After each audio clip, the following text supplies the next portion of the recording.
व्यवस्था विवरण उसका 8 अध्याय उसके 1 आयत से आगे मैं पढ़ूंगा, ध्यान से आप लोग सुनिए। जो जो आज्ञा मैं आज तुझे सुनाता हूं उन सबों पर चलने की चौकसी करना, इसीलिए कि तुम जीवित रहो और बढ़ती रहो, और जिस देश के विषय में यहोवा ने तुम्हारे पूर्वजों से शपथ खाई है उसमें जाकर उसके अधिकारी हो जाओ, और स्मरण रख कि तेरा परमेश्वर यहोवा उन 40 वर्षों में तुझे सारे जंगल के मार्ग में से इसीलिए ले आया है कि वह तुझे नम्र बनाए और तेरी परीक्षा करके यह जान ले कि तेरे मन में क्या है, और कि तू उसकी आज्ञाओं का पालन करेगा या नहीं। उसने तुझको नम्र बनाया और भूखा भी होने दिया। फिर वह मन्ना जिसे ना तो और ना तेरे पुरखा ही जानते थे वह तुझको खिलाया, इसीलिए कि वह तुझको सिखाए कि मनुष्य केवल रोटी ही से नहीं जीवित रहता, परंतु जो जो वचन यहोवा के मुख से निकलते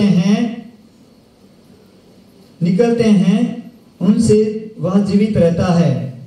इन 40 वर्षों से तेरे वस्त्र पुराने ना हुए और तेरे तन से भी नहीं गिरे और ना तेरे पांव फूले। फिर अपने मन में यह तो विचार कर कि जैसा कोई अपने बेटे को ताड़ना देता है वैसे ही तेरा परमेश्वर यहोवा तुझको ताड़ना देता है। इसीलिए अपने परमेश्वर यहोवा की आज्ञाओं का पालन करते हुए उसके मार्गों पर चलना और उसका भय मानते रहना, क्योंकि तेरा परमेश्वर यहोवा तुझे एक उत्तम देश में लिए जा रहा है, जो जल की नदियों का तराइयों का पहाड़ों से निकले हुए गहरे गहरे सोते का देश है। सब बोले आमेन आमेन हालेलुया हालेलुया।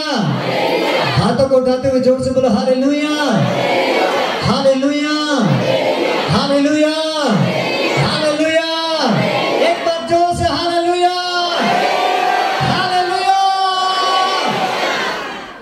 मैं आज आपको क्या बताना चाहता हूं, ध्यान से सुनिए।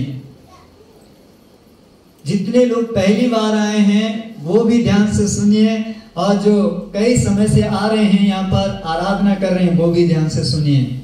ये वचन आज आपको बल देगा, हिम्मत देगा, और आप जो काम कभी सोचा नहीं है वो भी परमेश्वर आपसे करवाएगा।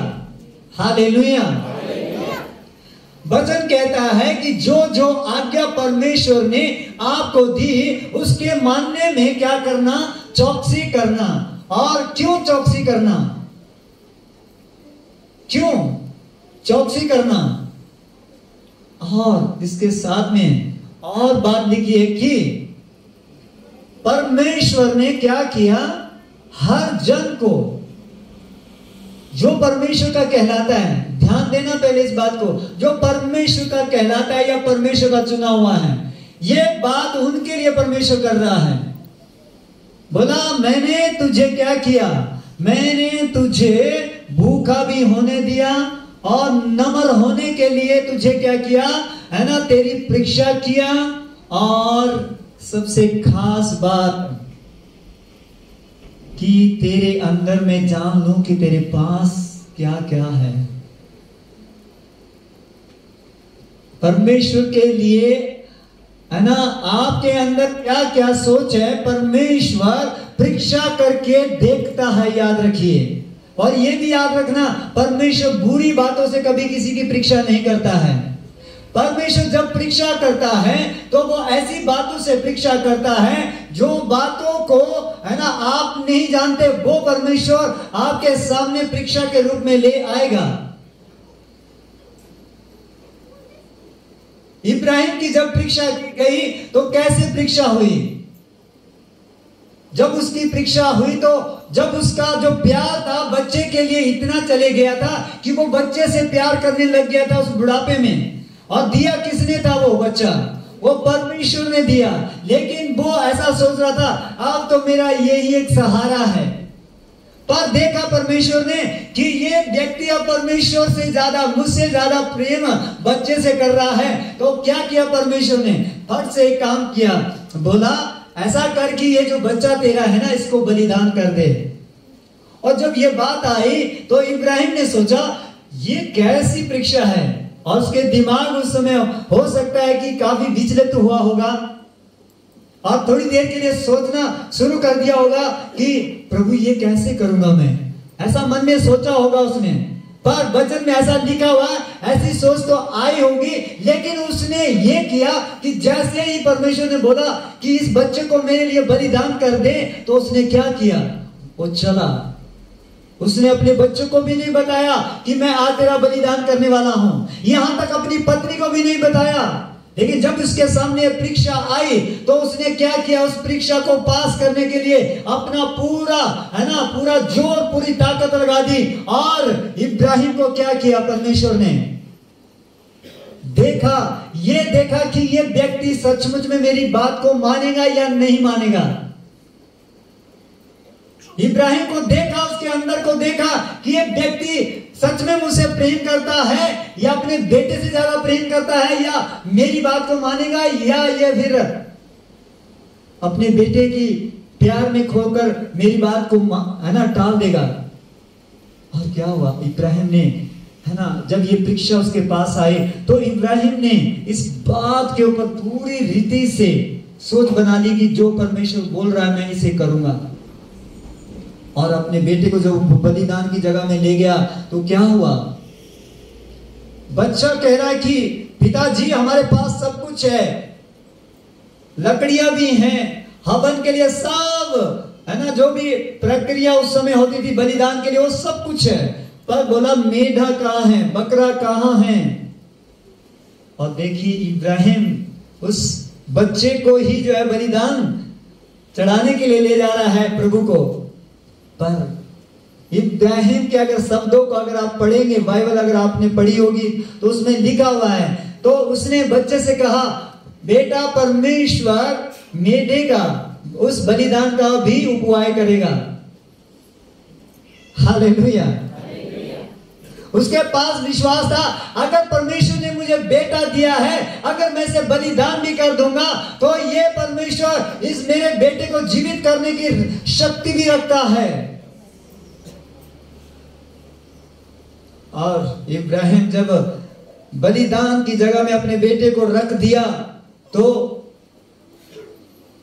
इब्राहिम ने अपने पास से छुरा निकाला और उसके ऊपर रख दिया, उसके बस उसको मारने के लिए उसने शुरू कर दिया। मतलब सोचो 5 सेकंड में उसको वो खत्म करने वाला था, लेकिन एक आवाज आई, इब्राहिम रुक जा, मैंने देख लिया कि तू मुझसे प्यार करता है, तू मुझसे प्रेम करता है, कि तूने अपने बेटे को भी मेरे लिए दे दिया।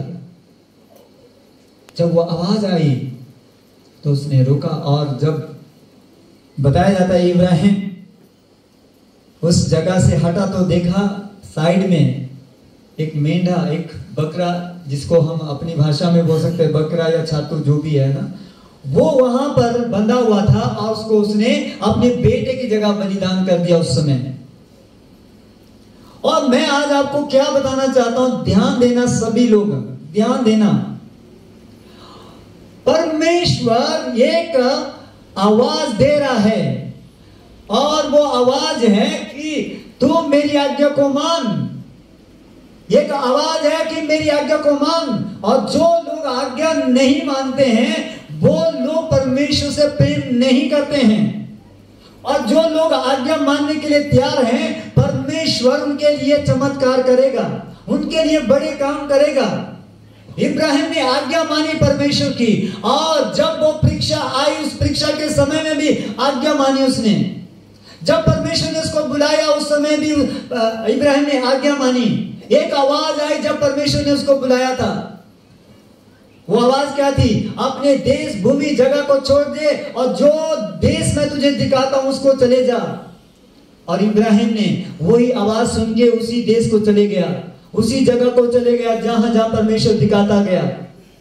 और वही परमेश्वर एक दिन फिर दिया, जो बेटा तेरे पास है ना उसको छोड़ दे, और जिस जगह जिस तरह से मैं चाहता हूं कि जिस विश्वास में तू है उसको आज दिखा दे कि तू इस बेटे से बढ़कर मुझसे प्यार करता है। उस आवाज में एक सामर्थ थी, उस आवाज में इतनी सामर्थ थी कि जब प्रभु ने आवाज दिया तो उसको ये पता चल गया कि मैं अगर उस अपने देश को छोड़कर, अपनी जगह भूमि को छोड़ करके आया हूं, तो अब मैं इस बेटे को, अगर प्रभु इस बुढ़ापे के समय में बलिदान चाहता तो मैं इसको भी देने के लिए तैयार हूं। और उसने उस आवाज को भी सुना और पूरा करने के लिए तैयार हो गया।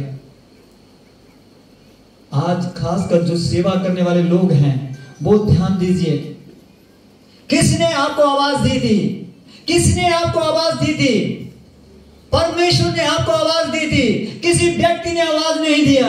चाहे आपकी सेवा चाहे कैसी भी क्यों ना है, मैं नहीं जानता उस सेवा के बारे में, लेकिन आप जानते हैं वो प्रार्थना की सेवकाई हो सकती है, वो झाड़ू देने की सेवकाई हो सकती है, वो दूसरों को सुसमाचार देने का सेवकाई हो सकता है, वो आराधना के बीच में सेवा करने की एक बुलाहट हो सकती है। आपकी क्या सेवकाई है वो आप जानते हैं, पर याद रखिए ये सेवकाई किसने दी आपको? ये परमेश्वर ने दी। आवाज दिया आपको परमेश्वर ने, मेरे लिए बेटा बेटी खड़े होगा। पर जब आपको उस सेवकाई में परमेश्वर ने डाल दिया, या जिस सेवा के लिए परमेश्वर ने कहा इस सेवा को पूरा कर, तो आपके पास किंतु परंतु कारण आए हैं, तो याद रखिए कि आप परमेश्वर के महिमा को तुच्छ जानने वाले लोग हैं। अगर परमेश्वर ने आपको बुलाया है अपने काम करने के लिए, तो आप अपने काम को पूरा करके जाओ। Hallelujah, hallelujah. अगर परमेश्वर के जन हैं आप, तो आज से आज्ञा मानो। ये आज्ञा इसलिए नहीं माननी है कि ये मैं कह रहा हूं, प्रभु आज मेरे द्वारा आपसे बात कर रहा है। अगर इब्राहिम का अगर विश्वास देखा गया, तो इससे देखा गया कि उसने पूरा अपना जीवन प्रभु के हाथ में छोड़ दिया। उसने थोड़ा सा नहीं छोड़ा कि हाँ थोड़ा सा मैं अपने दिमाग का काम करूंगा, थोड़ा सा परमेश्वर के तरीके से चलूंगा, नहीं, पूरा निर्भर हो गया वो। हालेलुया। आज परमेश्वर परीक्षा कर रहा है कई लोगों की, कई लोगों की परीक्षा कर रहा है यहाँ पर परमेश्वर। एक एक व्यक्ति के बारे में प्रभु अब उनके हिसाब से उनके सामने परीक्षा लेकर के आ रहा है। जब आप प्रभु की सेवा करने के लिए तैयार हो चुके हैं, आपके पास क्या आपके बच्चे आ रहे हैं जिनको आप सबसे ज्यादा प्रिय जानते हैं, आपका पति, आपकी पत्नी, आपके घराने के लोग, आपके समाज के लोग, क्या आप ऐसे उनसे इतना प्यार तो नहीं करते हैं कि आप जिस बात के लिए बुलाए गए थे उसको आपने पीछे छोड़ दिया और आप लोगों को खुश करने लग गए हैं? ऐसा अगर करोगे तो आप वो जगह नहीं पहुंचेंगे जहां परमेश्वर आपको पहुंचाना चाहता है। प्रभु कहता है तेरी परीक्षा करके वो देखना चाहता है तू क्या सोच रहा है प्रभु की महिमा करने के लिए। कई लोग जो अपने घर से, अपने प्रॉपर्टी से इतना प्यार करते हैं कि वो उसे छोड़ना नहीं चाहते हैं।